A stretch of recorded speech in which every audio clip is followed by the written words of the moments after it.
Hello, and welcome to Rapid Fire, a podcast hosted by Fire-Dex, dedicated to sharing best practices and lessons learned in hopes of making firefighting a little bit safer. I'm your host, Bob Keys, a retired Battalion Chief from FDNY. We are fortunate to be joined today by Allen Rom, Director of Metro and International Sales for Fire-Dex. Thank you, Bob. I appreciate it. After 5 episodes with Chief Keys, we're going to turn the table. Let's learn some more about Chief and have some fun.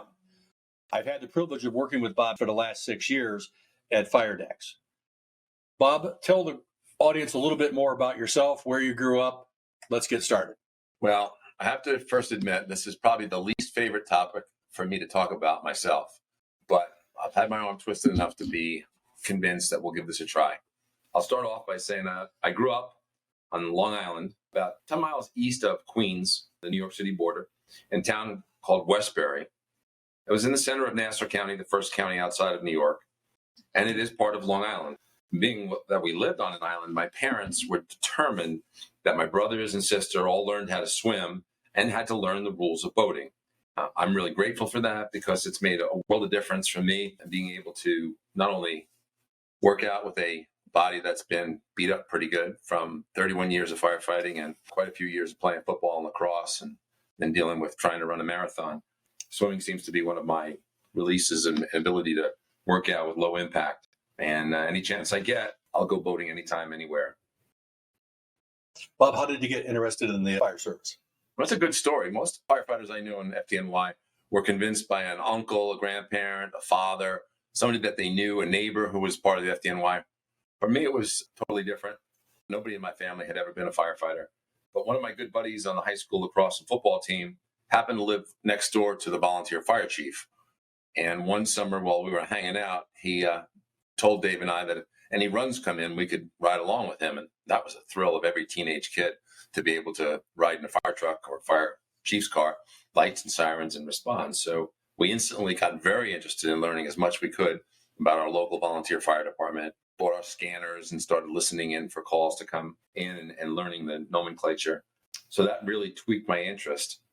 So much so that when I turned 18, my senior year in high school, I was eligible to join the volunteer fire department. And so I did. And in February of my senior year, I was able to respond to fires while still in high school. It was a huge thrill, something I never thought I'd be really that interested in, but certainly tweaked my interest. Bob, did you pursue fire immediately after high school, or did you do something else? So I had an opportunity to be able to stay home during college. I attended Hofstra University, which was only about 5 miles from home, and I was able to stay in the volunteer fire department at the same time. I chose Hofstra because they offered me some money to play football, and they also had a great lacrosse team. I really wanted to play lacrosse, but in the end, it turned out that football was paying the tuition, and you don't get paid to be a volunteer fireman, so I had to come up with some financial decisions there. It worked out great. We had a great senior year at Hofstra. Our team went 8-2, really great experience. Only played lacrosse for a couple of years there, but right before I started going to school at Hofstra, all the volunteer firemen were taking the FDNY exam. This would be in the fall of 1977, and they tried hard to talk me into getting prepared and going to school for it and doing the prep classes. But I told them, no, I'm going to Hofstra. I'm just going to study accounting. I don't think being a firefighter is in for me. But peer pressure made me give in, much like doing this interview. And I went along with my friends, and we all took the FDNY exam. Well, it turns out there was a hiring freeze for the next 3 years. And in that time, while I was in college, I learned I really hate accounting. It was so boring, and being a volunteer firefighter was so exciting. Soon after I graduated in 1981, because I hadn't really studied or prepared for the FDNY exam, my number was pretty low on the list. But they had gone through such rapid hiring because there'd been a hiring freeze for 3 years. They quickly got to my number and graduated from college in May, and then was hired by FDNY in November of 81, and never looked back on that accounting career because being a firefighter in FDNY was an amazing thrill. It was just a dream come true. Some of your buddies from the high school volunteer program, were they already in the fire service, or did they take a different path? Most of them came from a different path, including my two brothers, Brendan and Tim. My older brother, Brendan, and younger brother, Tim, both joined the volunteer fire department. And then both actually were hired by FDNY a few years after me in the very same probationary firefighter class. probie class. Most of the guys that I came on the fire department with had some other relative that had talked them into it.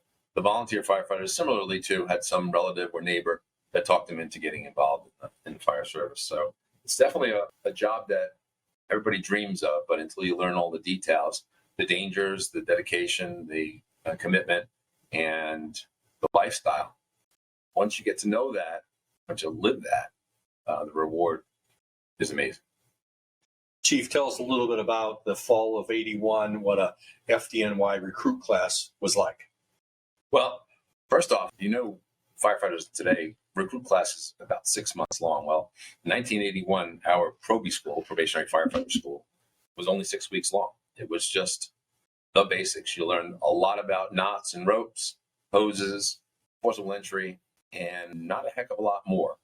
We did not do EMS when I first came on in 1981. And so much of the curriculum that we see today in pretty much all probie or rookie schools did not exist at that time. So the rest of the training that you really needed happened after you got to your fire station. And for me, that was Christmas Day. 1981 was my very first day. I walked into Engine 48 and opened up a whole new chapter of my life, developing a whole new family and learning a lot from a very diverse group of fantastic people. Chief, what kind of PPE were you given after recruit class? So at the time, we were wearing 3/4 length coats that were made of either canvas or neoprene, kind of impregnated canvas. Nomex was also in there, but not as popular at the time. We wore those pull-up boots that came up to mid-thigh. We were wearing canvas work gloves or the orange bubble gloves that were popular at the time, waterproof. Hoods didn't exist. Ear flaps didn't come out of your helmet. And we got burned more often than firefighters do now because we were unprotected in the face and neck area. Your first assignment, Engine 48, whereabouts in the New York City boroughs is that located?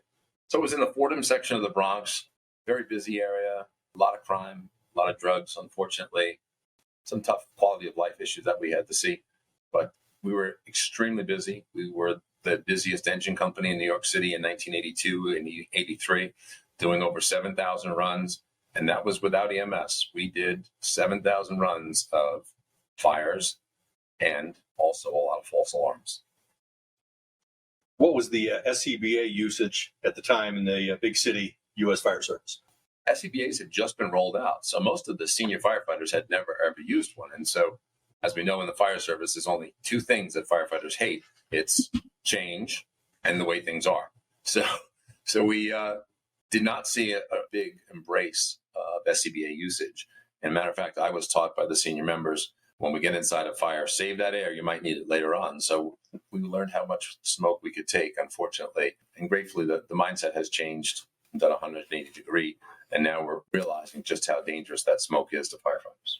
Bob, I know a lot of firefighters choose to be firefighters throughout their entire career, either because that's what they choose to do, or a lot of them have side jobs of a contractor and other things like that.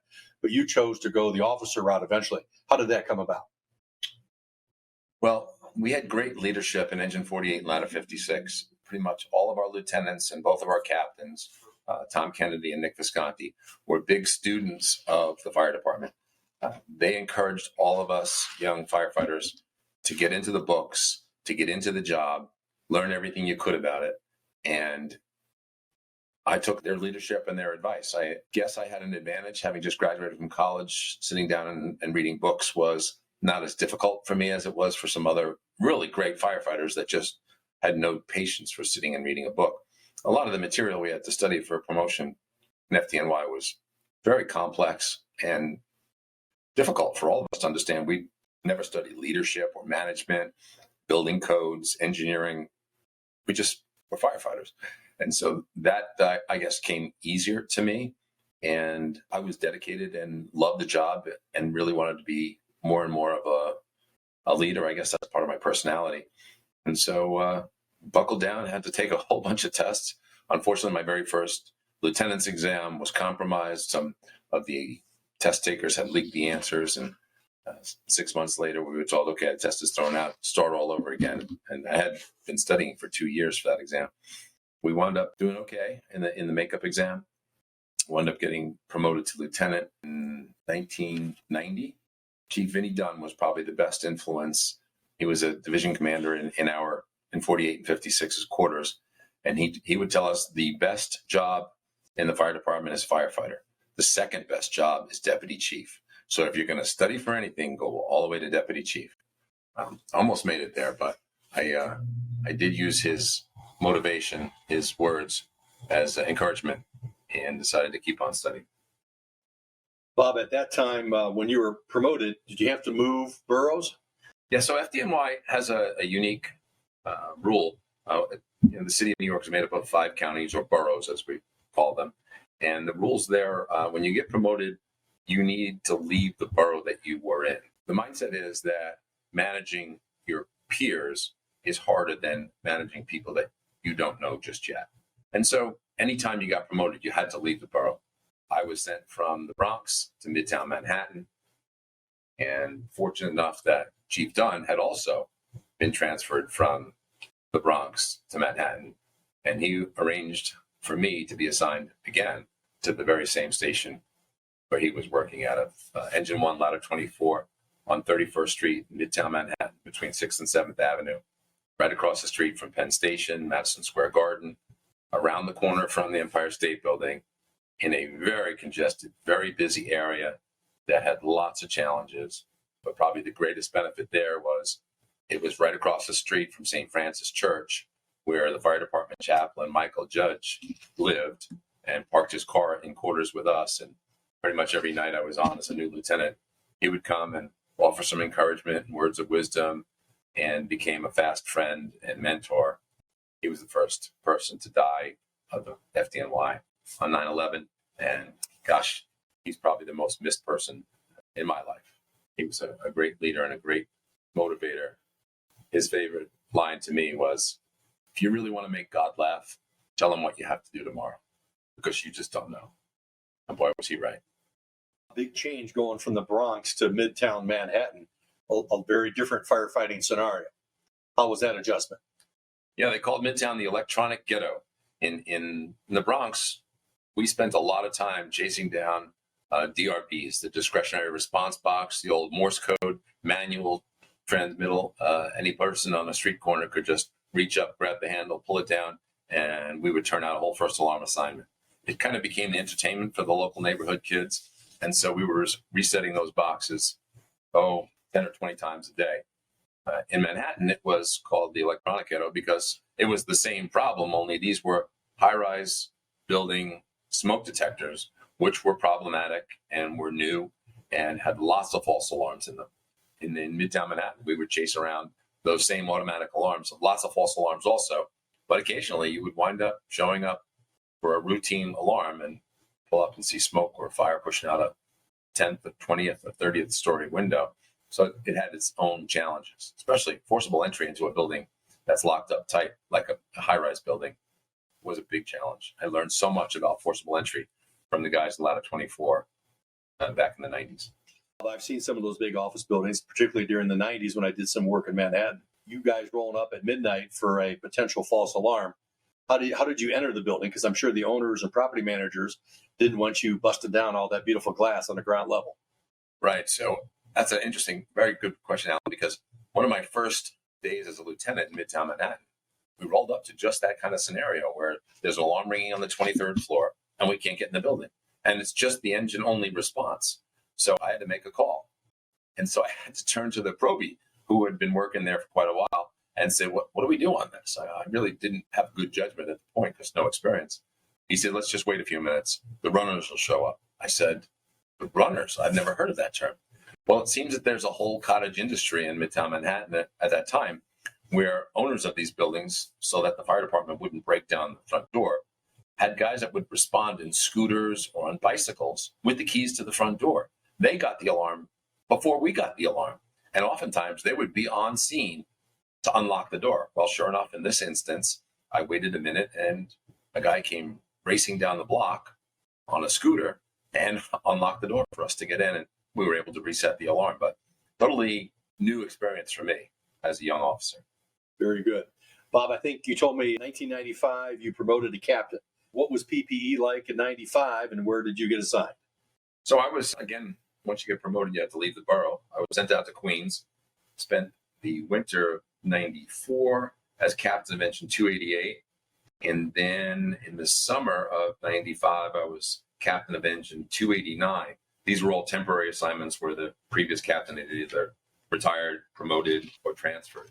In 95, that was the year that we got bunker gear. Fortunately, we had a tragedy in 94 where 3 firefighters were killed and burned in a flashover. And that convinced the city that it was time for us to move to a two-piece ensemble to better protect our legs and our whole body. So the summer of 95, we got bunker gear for the first time. And man, as fate would have it, it was the hottest summer on record. For the first time ever, we experienced 115-degree heat. And here we are in this thermally protective outfit that we had never experienced. It was extremely challenging. We wound up having to relieve companies that were only on scene for 10, 15 minutes at a time because the problem of heat exhaustion was something new to us, and we managed that. But I think for the better. Firefighters are much better protected in a two-piece ensemble that we're wearing to this day. Again, you experienced a big change in the response zone. I mean, Queens at the time, were there still some open land and some parkland and maybe some farms in the Queens back then still? No. Although there was probably 50 years before that. But no, most of Queens was residential. Did have some fireproof apartment buildings, some big business districts like in Jamaica, Corona. And those had their busy challenges, good fire duty there. But no, Queens is mostly residential and is now even getting more and more into high-rise residential and high-rise commercial buildings, especially in the western part of Queens. But I was fortunate after a year in Queens, my captain from 24 Truck, Jack McDonald, took a job in the Fire Officers Union. And so his spot was temporarily open. He had asked me to come back in and take his place. And so I did. It was a great pleasure to go back to the same place that I was lieutenant and be able to work with the same guys, knowing the district and the excitements and the challenges. It was, that was a pleasure to go back and be the captain of 24 Truck. Let's divert here just a little bit. Talk a little bit about residency requirements at that time. Obviously, New York City. How did you get to work every day? Well, when I worked in Midtown Manhattan, it was fantastic. I could take the Long Island Railroad from my hometown in Huntington, hop on the train, and the last stop was Penn Station, which was right across the street from Engine 1 and Lat 24. You had no worries about, should I get off here and find a better way when traffic built up? You just sat in your seat, read a book, or fell asleep. And the best pleasure there was at the end of the 24, as we're heading home at night, they really encouraged you to take along a $4 ice cold beer the vendors were selling out of these big plexiglass vats as we're getting in onto the train. Very good way to wind down. So back in those days, firefighters in FDNY get assigned 2 day tours, 2 9-hour day tours, followed by 2 days off, and then 2 15-hour night tours, followed by 3 days off. Well, to cut down on the commute back and forth, when you were working a night, you would swap one of your nights for one of somebody else's days. And so we would develop our own 24-hour work schedule. We did 24 hours on and 72 hours off. Every 6th cycle, we got an extra 24 hours off. So we wound up if you worked straight 24s without overtime, you only had to go to work 7 times a month. And that really helped overcome the challenges of dealing with traffic in the city of New York. Very good. Thanks for clarifying that, Bob. So next up on the promotion chart is the Battalion Chief's test. Tell me about studying for that and how many people take an FDNY Battalion Chief's test. So I'll say this. My mentor, Chief Vinnie Dunn, did say, as much as you study for lieutenant, study half that much for captain, and then half that much again for battalion chief, and half of that for deputy chief. And I would say, true to form, instead of digesting the entire huge volumes of material when it's new to you, studying for lieutenant was probably the hardest. So I definitely did not have to study nearly that much for battalion chief. I was very fortunate to get a decent grade on that exam and was promoted to battalion chief in 1999. Again, having to leave the borough I was working in Manhattan, I was sent out to the 15th Division in Brooklyn, an area I really wanted to work, had never worked much there at all. I was in the 15th Division, busiest division in the city of New York. At the time, the 7-5 precinct, where companies I was working with was leading the city in crime because it was so much of the problem similar to what we saw in the Bronx when I started. Lots of drugs, lots of crime. And so then also lots of fire duty. Brooklyn then is very different than Brooklyn today. Do you wish you had bought one of those 3-story walk-up brownstones? I'd be a millionaire. I wouldn't be working still if I had bought one of those. The old brownstones in Bed-Stuy have become unaffordable. At the time, anybody could have bought them for a song and a prayer, but now they're unaffordable. And hopefully New York recovers quickly from COVID and bounces back to the vibrancy it was a few years ago. Bob, tell us a little bit about Battalion Commander. So very soon after getting promoted, I was given a UFO, told for the orders, position in Battalion 39 in East New York on Lincoln and Linden, along with Engine 225 and Ladder 107. As fate would have it, the other 3 battalion chiefs there transferred, got promoted, and then one was reassigned by the fire commissioner. And so that left me as the senior battalion chief in the 3-9. So at 41 years old, I became the youngest battalion commander in the job because I was senior in rank and senior to the other guys that were assigned there afterwards. It was quite a challenge for me personally, being 41 years old and being in charge of a battalion on 9/11.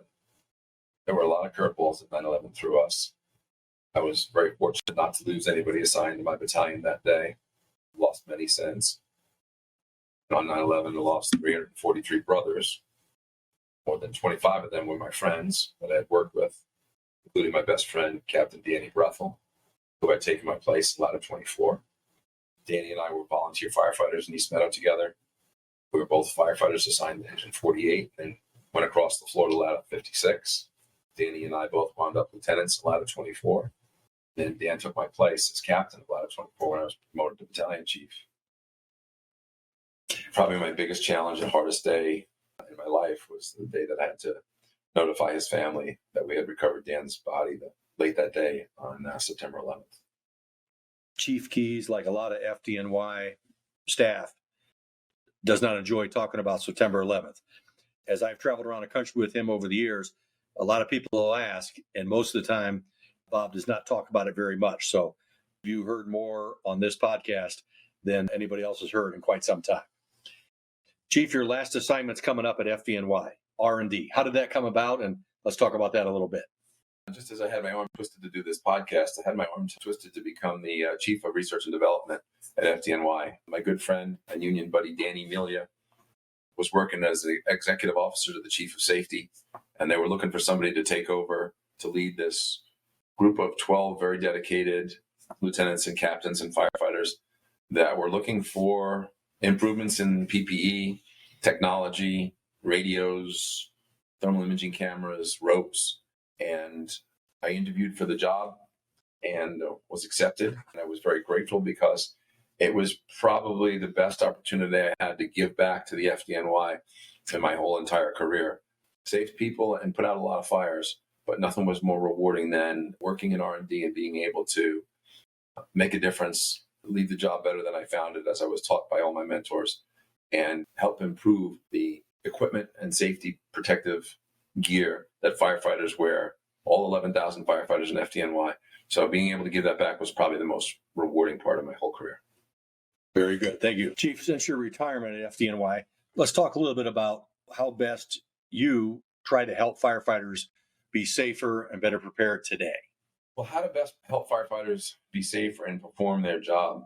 As we say in the introduction of this podcast, we want to share lessons learned and best practices so that other fire departments, other firefighters can learn from the misfortunes or growing pains of the dynamic fire growth that happens in new construction, from the unique situations that are happening, not just in the wildland in the West, but the urban interface sections that Western firefighters are facing. Being able to share those things in my time traveling around the country and visiting firefighters is tremendously rewarding. And plus being able to hang out in the firehouse kitchen, where, as I think most of our listening audience knows, is the one place that firefighters miss the most once they retire. You can learn everything you're doing wrong and get advice, whether it's requested or not, and you'll meet up with some very high-spirited people that are looking for the next way to pull a prank on their brother or sister firefighter. Bob, what are some of the things that you talk about on PPE, best practices, take no smoke, things like that?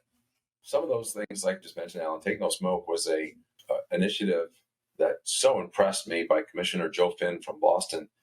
He totally changed the culture He had the support of the union, he had support of the mayor, and turned around a tradition that was steep in what firefighters valued most: pride, determination, and not wanting to change. But Commissioner Finn got in there and convinced their firefighters that they don't need to be dying of cancer at the rate that they were dying at the time. And so sharing his message and sharing the videos that he put out to the public and learning how culture can change, I love to talk about that experience because I think it's so motivating to know that firefighters should know that there is no reason why you should take your SCBA off while you're inside a building, whether it's overhauling or just a light smoke condition. Leave it on as long as possible. Wear your PPE the way it was designed. Keep your hood on. Pull your ear flaps down. Put your collar up. Close that throat tab if you have one.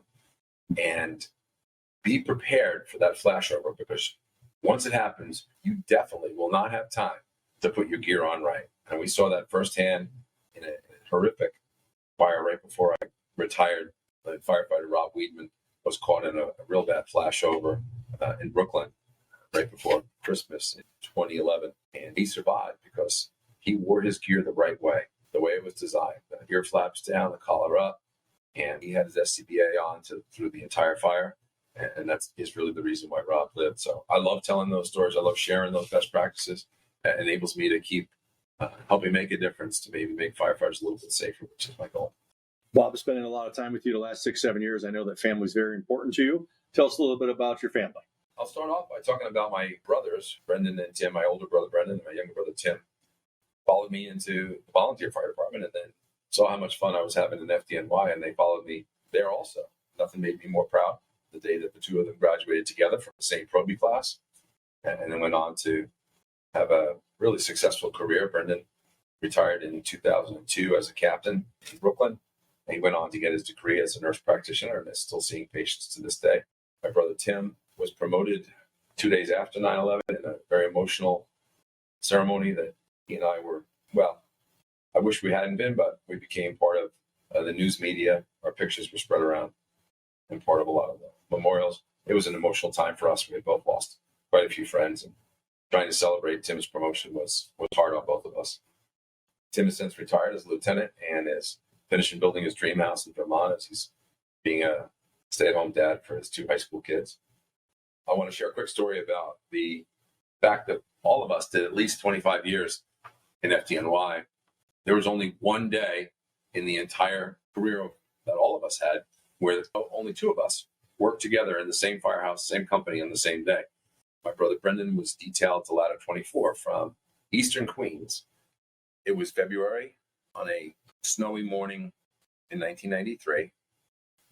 And he walks in the firehouse door saying, "What big Manhattan spectacular fire are we going to go to today?"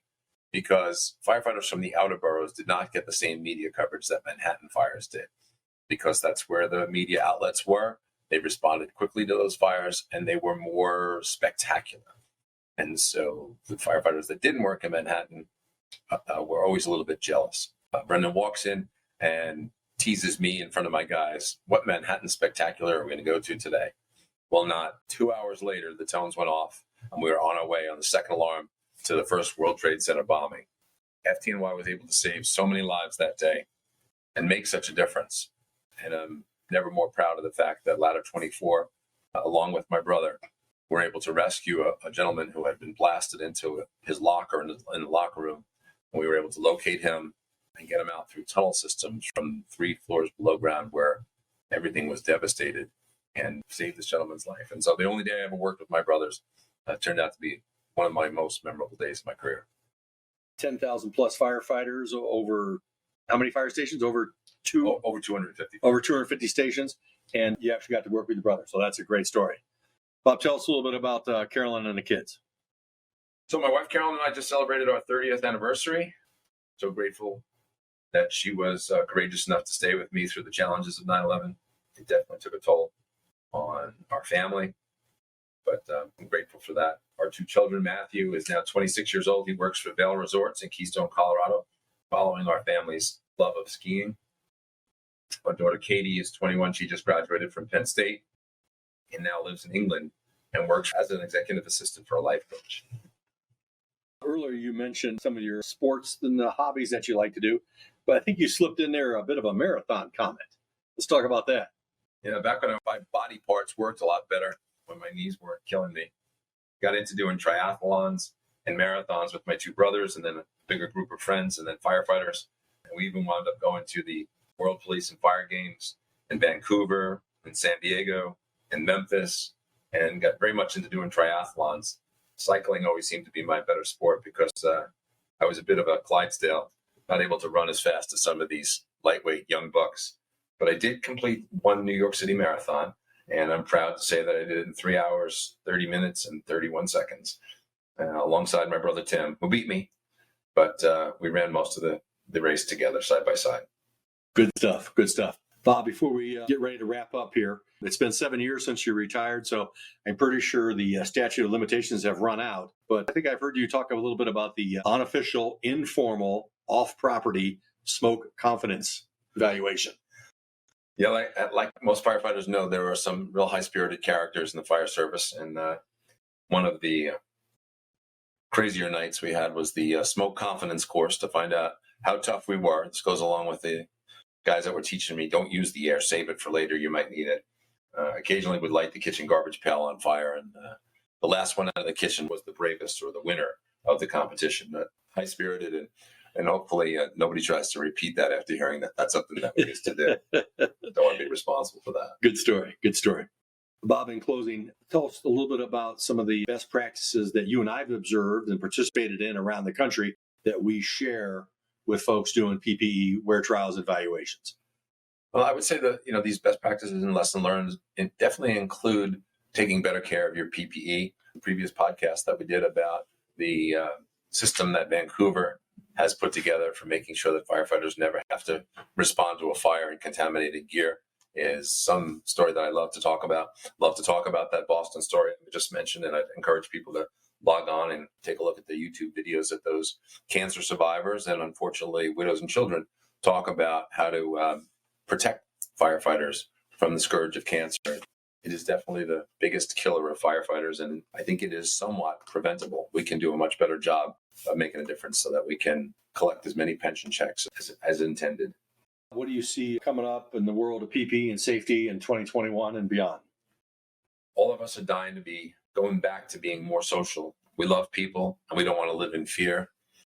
We are social animals, and I know we all miss very much being together, clinking glasses, having a drink together, and I look very much forward to that. I think if we continue to be as diligent and protecting ourselves, we will get back to being at concerts, at movies, in gatherings, conventions, telling fire stories, and hoisting a cold one. I want to just share a quote my wife told me she shared with a colleague recently that I think is kind of poignant and hopeful for me for 2021. Carolyn said, "I lived in fear after 9/11. I watched my husband bury too many of his friends.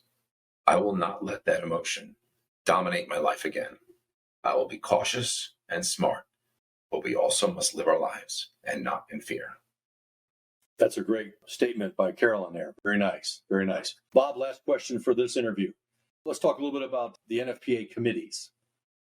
Yeah, I'm grateful that I've been able to talk up being a part of the NFPA committee. I've been to many of the 1971, 1851, the radio and thermal imaging camera standards, the SCBA standards, and I think it's great. And I encourage firefighters from fire departments, both big and small, to get involved, help make a difference, be a voice for firefighters. Because without firefighters' voices, rules get passed that may not be in the best interest of firefighters. So to all our listeners out there, it's free and you're wide open to log in and listen to any of the work group calls. You're allowed to become a listener at committee meetings, at voting protocols, and to be a part of the NFPA regulatory world. Bob, thank you very much for letting us turn the tables here on the Rapid Fire podcast with Chief Keys. I know a lot of firefighters ask me a lot of questions about you. Thank you very much for being involved with Fire-Dex and also handling the Rapid Fire podcast with Chief Keys. Thanks, Allen. It was a pleasure. Thanks for joining us on this episode of Rapid Fire. Follow Fire-Dex on social media or visit firedex.com for podcast updates or products and news.